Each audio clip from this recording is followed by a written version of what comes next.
So the next question is, the particles start moving with a zero initial speed.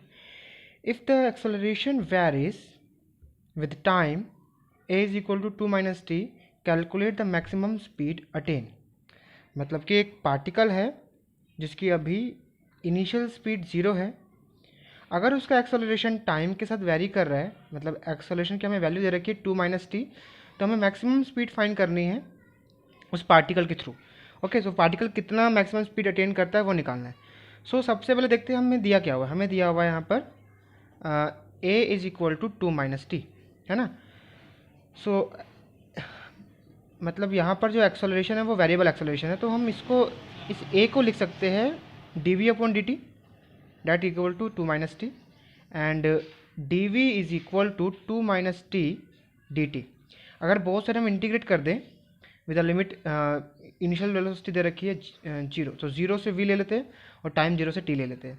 तो D we का हो जाएगा we is equal to कितना होगा ये 2t minus t square by 2, और limit put कर देंगे जीरो से टी, तो वही आ जाना है v is equal to 2t minus t square by 2. Okay, अब देखिए यहाँ पे एक इन्होंने वर्ड दे रखा है मैक्सिमम स्पीड. देखिए यहाँ पर जब भी मैक्सिमम स्पीड पूछे या मिनिमम स्पीड पूछे, तो यहाँ पे हम लोग मैक्सिमम और मिनिमा की कंडीशन लगाते हैं. मतलब क्या मतलब इसका मतलब ये कि हम वेलोसिटी का टाइम डेरिवेटिव लेते हैं और उसको हम जीरो के इक्वल रख देते हैं. ठीक है, यही होता है मैक्सिमा मिनिमा की कंडीशन.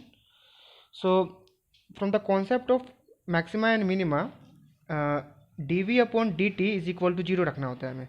तो ऐसे करते हैं, इसका हम लोग डिफ्रेंशिएशन कर देते हैं टाइम के विद रिस्पेक्ट. तो कितना आएगा, यहाँ पे आएगा 2 माइनस, ये हो जाएगा 2t 2 माइनस 1, मतलब 1 अपॉन में 2 है 2, तो ये आ गया 2 माइनस टी. ठीक है, 2 माइनस टी और इक्वल टू जीरो रखना है, इक्वल टू जीरो रख देते हैं, तो टी की वैल्यू आ जाएगी यहाँ पे 2 सेकेंड. तो इतने टाइम पर हमें जो है स्पीड मैक्सिमम मिलेगी. हालांकि सेकंड डेरिवेटिव निकालने की जरूरत नहीं है हमें यहाँ पे. ठीक है, काफ़ी है, इतना सिंपल क्वेश्चन है ये.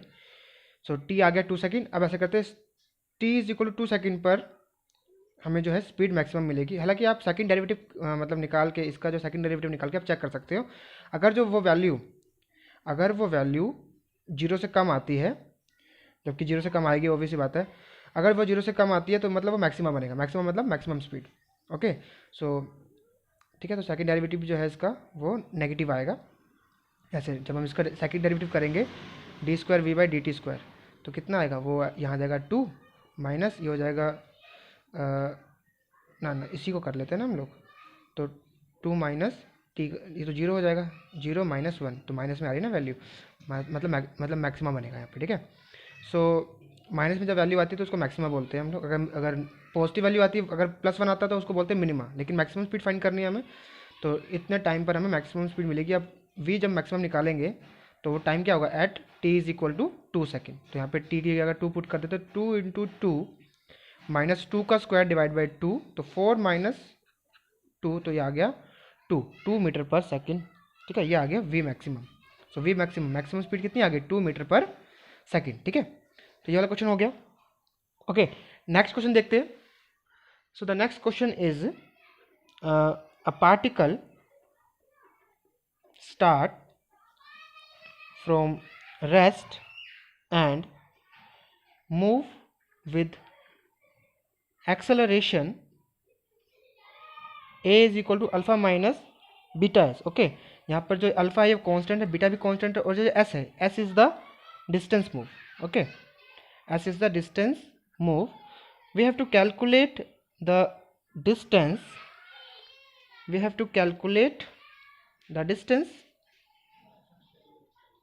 before coming to rest.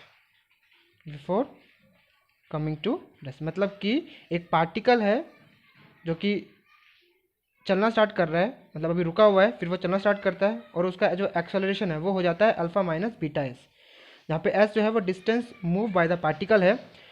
We have to calculate the distance. Okay, हमें डिस्टेंस फाइंड करना है कि वो पार्टिकल कितना डिस्टेंस कवर करेगा रेस्ट पे आने से पहले. मतलब कि अगर कोई पार्टिकल यहाँ से चलना स्टार्ट कर रहा है, मान लीजिए, ठीक है, चलना स्टार्ट कर रहा है, उसकी इनिशियल वेलोसिटी मान लीजिए जीरो है क्योंकि रेस्ट दे रखा है, तो u is equal to zero हो गया.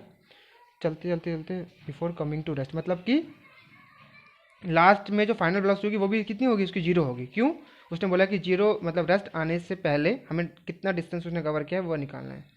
तो रेस्ट का मतलब जीरो, मतलब फाइनल वेलोसिटी भी क्या दे रखी है हमें, जीरो दे रखी है। अब एक्सेलरेशन का कोई फॉर्मूला है जिसमें वेलोसिटी आता हो और डिस्टेंस भी आता हो? हाँ, हम जानते हैं कि एक्सेलरेशन का फॉर्मूला होता है v d v by d x, है ना, क्योंकि ये वेरिएबल एक्सेलरेशन है और वेरिएबल एक्सेलरेशन की वैल्यू होती है हमारे पास। सो ए की जगह हम पुट कर लेते हैं अल्फा माइनस बीटा एस, ठीक है, is equal to v d v by d x. तो हम क्या कर सकते हैं, यहाँ पे हम लिख सकते हैं v d v is equal to d x को वहाँ भेज देते हैं, तो alpha d x minus beta s d x, ठीक है। यहाँ पे लिमिट कितनी लगा सकते हैं हम लोग वेलोसिटी की, initial velocity zero, final velocity भी जीरो, ये तो खत्म हो गया। खैर वहाँ पे एक्स की लिमिट का लगा देते हैं, एक्स की लिमिट लगा देते हैं जीरो से एस, जीरो से एस, ठीक है। तो यहाँ पे भी जीरो से एस, तो ये तो जीरो हो गया पूरा का पूरा। यहाँ पे आ जाएगा अल्फ़ा एस माइनस बीटा, ये हो जाएगा एस स्क्वायर बाय, नहीं इसको हम लोग क्या कर सकते हैं, यहाँ पे एक्स है ना, तो एक्स एक्स को भी हम लोग ऐसे करते हैं, इसको एक्स ही रहने देते हैं और इसको भी एक्स ले लेते हैं, ठीक है। तो एक्स का हो जाएगा एक्स स्क्वायर बाई टू और लिमिट हो जाएगी जीरो से एस। तो कितना आ गया, इसको उधर भेज देते हैं, alpha s is equal to beta s square divide by two, s से एस कट जाएगा, तो हमारे पास जो वैल्यू निकल के आएगी डिस्टेंस की, डिस्टेंस आएगा हमारे पास two alpha divide by beta. This is the distance covered by an object before coming to rest, this is the answer. Okay, so let move to the another question. अब next question देखते हैं हम लोग। Next question is suppose a particle start moving with zero initial speed and acceleration a is equal to alpha minus beta v. Find the speed as a function of time, ठीक है। मतलब कि एक particle है जो कि उसकी जो इनिशियल स्पीड है वो ज़ीरो है, अच्छा ठीक है, और फिर उसका एक्सेलरेशन दे रखा है हमें अल्फ़ा माइनस बीटा वी, ठीक है। तो हमें उसकी स्पीड फाइंड करनी है जो कि टाइम के फंक्शन के साथ हो, मतलब कि स्पीड के फॉर्मूले में टाइम आता है वो, ठीक है। तो इसको हम लोग कैसे कर सकते हैं, वही हम लोग अगर एक्सेलरेशन को लिखे d v by d t, क्योंकि हमारे पास एक्सेलरेशन कैसा है, वेरिएबल है, तो यहाँ पे हम काइनेमेटिक की इक्वेशन नहीं लगा सकते हैं, ठीक है, ये रिस्ट्रिक्शन है यहाँ पर। तो ए की जगह हम लिख सकते हैं, ए दे रखा है हमें alpha minus beta v, so a की जगह हम लिख सकते हैं d v upon d t, that's equal to alpha minus beta v, और डी वी अपॉन में alpha minus beta v is equal to d t, है ना। अब ऐसे करते हैं, इंटीग्रेट कर देते हैं बोथ साइड। अब जब हम इंटीग्रेट करें, लिमिट क्या होगी, टाइम की लिमिट जीरो से टी ले लेते हैं और वेलोसिटी की लिमिट जीरो से वी ले लेते हैं, ठीक है, क्योंकि इनिशियल वेलोसिटी जीरो है तो जीरो लेनी पड़ेगी यहाँ पे हमें।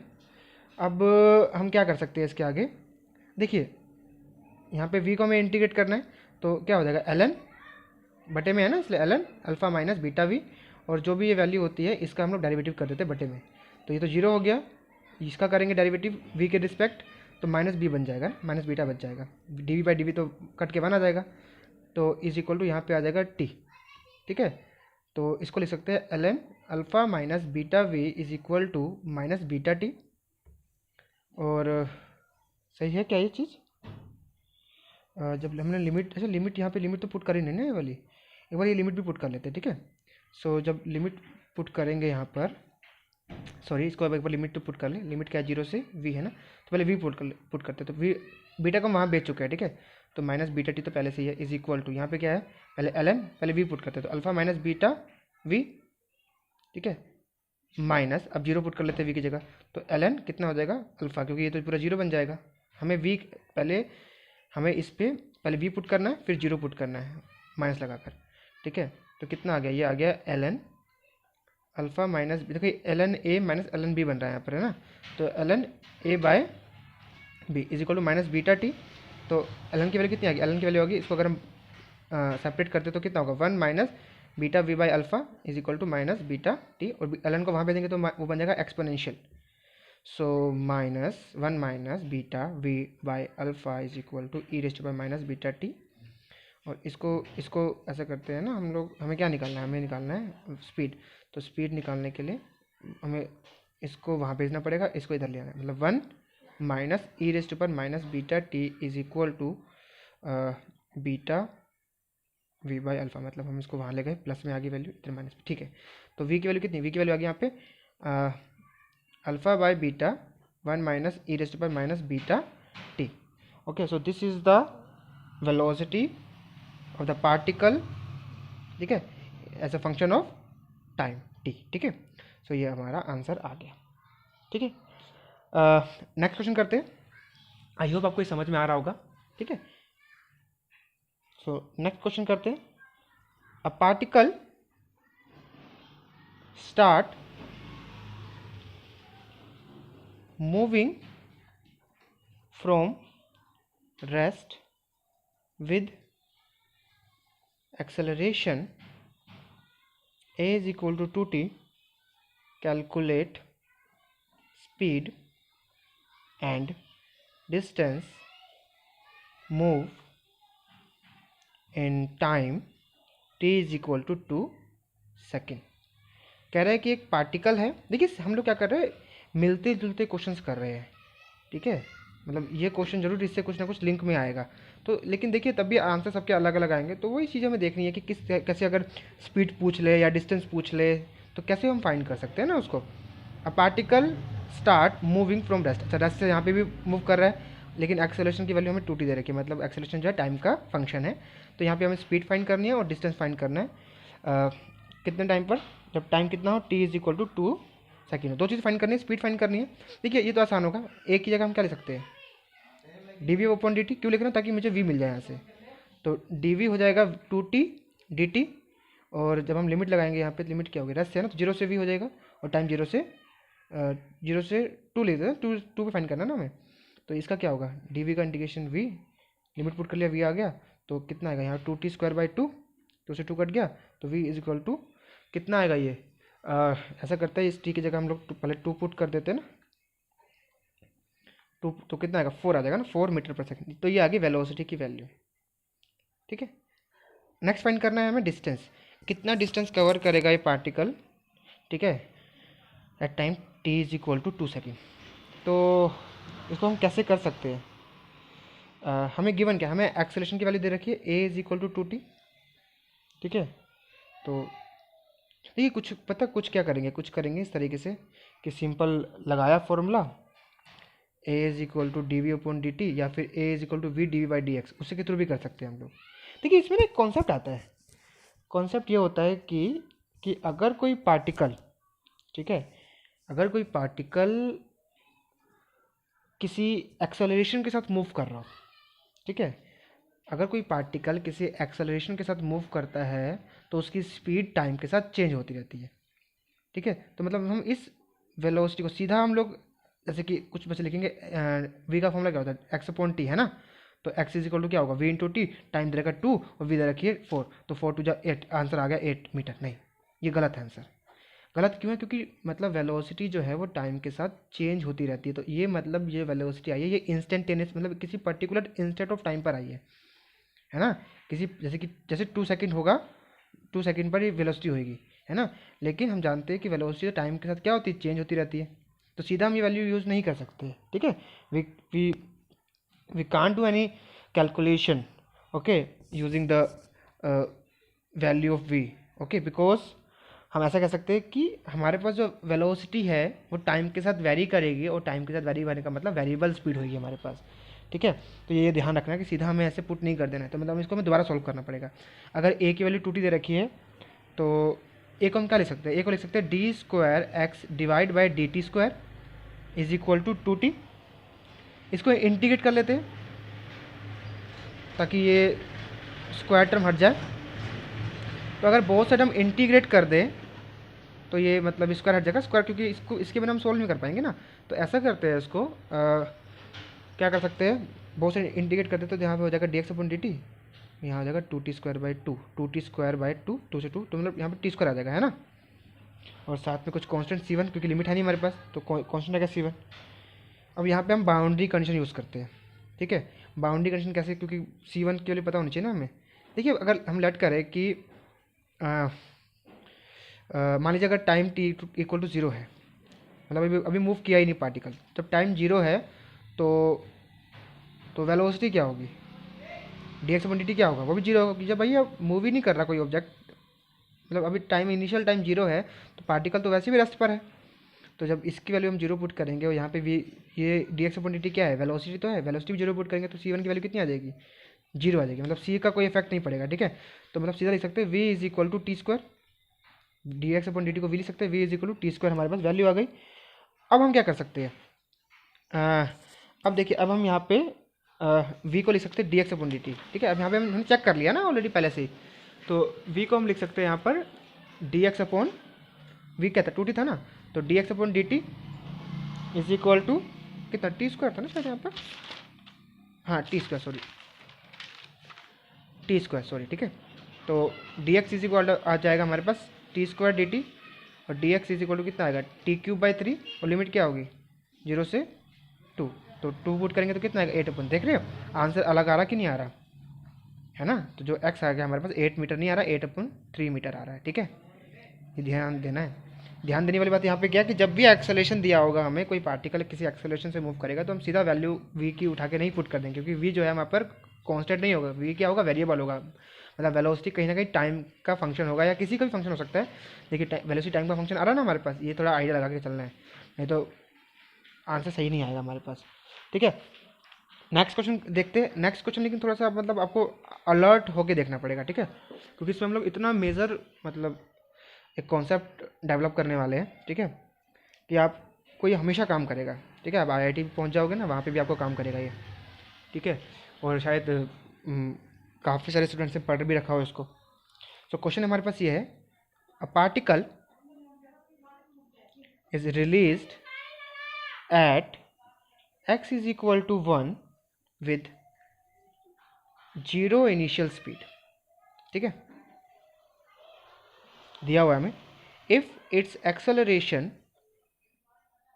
Is a is equal to 4x, then after what time it will reach at x is equal to 2। कह रहा है कि एक पार्टिकल है जो कि x is equal to 1 पर रिलीज किया जा रहा है, इनिशियल वेलोसिटी 0 दे रखी है। यदि उसका एक्सेलरेशन x का फंक्शन हो तो कितने टाइम पर, कितना टाइम लगेगा उसको x इज इक्वल टू 1 से x इज इक्वल टू 2 पर पहुंचने पर, ठीक है। सो एक्सेलरेशन दे रखा है हमें कितना, 4x दे रखा है। अब अगर एक्सेलरेशन हमें 4x दिया हुआ है तो हम इसको कैसे कर सकते हैं, है ना। हम जानते हैं कि a को लिखा जा सकता है, मतलब कुछ ऐसा रखना पड़ेगा a को कि इसमें x आता हो, तो d²x/dt² लिख सकते हैं, है ना, इज इक्वल टू 4x। तो d²x डिवाइड बाई dt², इसको मैं इधर ले आऊँ तो -4x इज इक्वल टू 0, ठीक है। अब d²x/dt² को हम लिख सकते हैं क्या, नहीं आगे सोल्व नहीं होगा ये, देखिए ना, ये मतलब अगर आपको याद होगा तो इसको हम बोलते हैं सेकंड ऑर्डर डिफरेंशियल इक्वेशन। ये सेकंड ऑर्डर डिफरेंशियल इक्वेशन, देखिए पहले मैं आपको ऐसा करता हूँ, सेकंड ऑर्डर डिफरेंशियल इक्वेशन समझा देता हूँ, ठीक है, ये बहुत काम आएगा आपको, ठीक है। हाँ यही क्वेश्चन था जिसको कि मैं बात कर रहा था आपसे। तो देखिए क्या होता है सेकंड ऑर्डर, जिसको पता है उसका रिवीजन हो जाएगा, जिसको नहीं पता उसको आ जाएगा सेकंड ऑर्डर डिफरेंशियल, क्योंकि इसमें हम लोग कोई भी मतलब शॉर्टकट नहीं अपनाएंगे, जो भी जैसे पेपर में करना होता है हमें, ठीक है, फुल कॉन्सेप्ट के साथ हमें पूरा प्रॉपर करना है, तो मुझे प्रॉपर आपको बताना पड़ेगा। सेकंड ऑर्डर डिफरेंशियल, मैं कोई भी इसमें से एक टॉपिक भी स्किप नहीं करूँगा, ठीक है।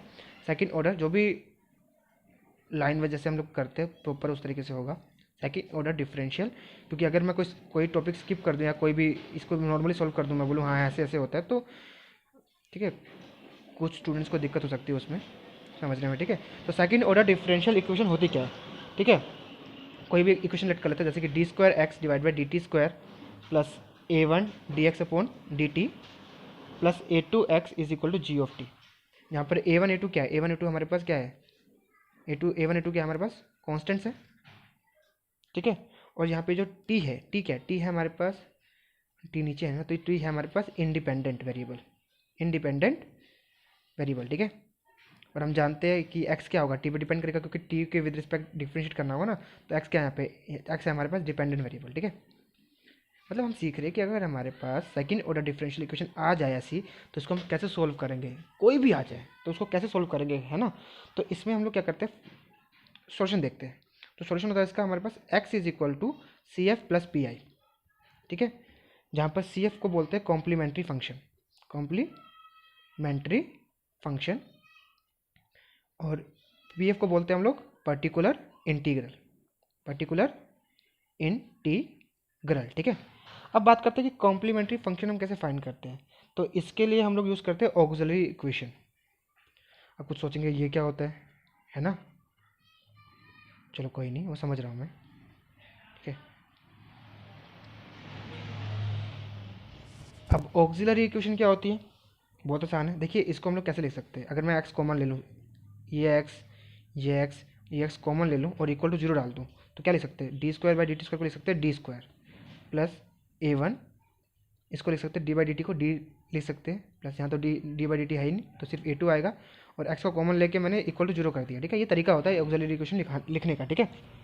ये आ गया। अब देखिए ये क्या बन गया, ये आपको याद होगा जैसे हम लोग पढ़ते थे ना क्वाड्रेटिक इक्वेशन क्लास 9th में, कुछ वैसी बन गई है। अब इसके आपको पता है कि वही हम लोग एलसीएम लेके करते हैं, या फिर कुछ फॉर्मूले होते हैं हमारे पास, जैसे कि x is equal to minus b plus minus root D upon 2a, उससे मतलब हमें रूट निकालना होता है नॉर्मली, ठीक है।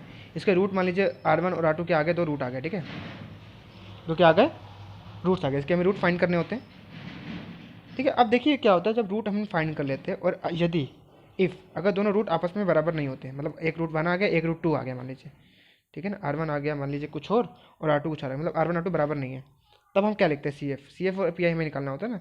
तो कॉम्प्लीमेंट्री फंक्शन होता है हमारे पास C1 ई रेस टू पार, जो भी है अलग अलग रूट्स है ना, तो इसको लिख दो R1t plus C2 e raise to power R2t, ठीक है। और मैं आपको एक चीज़ समझा देता हूँ, ये हमें यहाँ पे C1 C2 की वैल्यू फाइंड करनी होती है, ठीक है। अच्छा एक चीज़ और, अगर R1 और R2 बराबर आ जाए तब क्या करेंगे, तब कॉम्प्लीमेंट्री फंक्शन होता है हमारे पास C1 plus C2 t bracket of, ये एक चीज़ याद रखनी है आपको, ई रेस टू पार RT, ये हो गया कॉम्प्लीमेंट्री फंक्शन, ऐसे निकालते हैं, ठीक है। अगर R1 R2 बराबर नहीं है तो ये आएगा कॉम्प्लीमेंट्री फंक्शन, अगर R1 R2 दोनों रूट्स बराबर है तो कॉम्प्लीमेंट्री फंक्शन आएगा हमारे पास ये, ठीक है।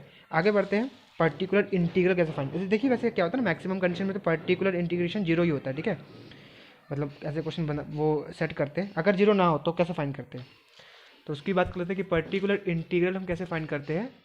तो पर्टिकुलर इंटीग्रल,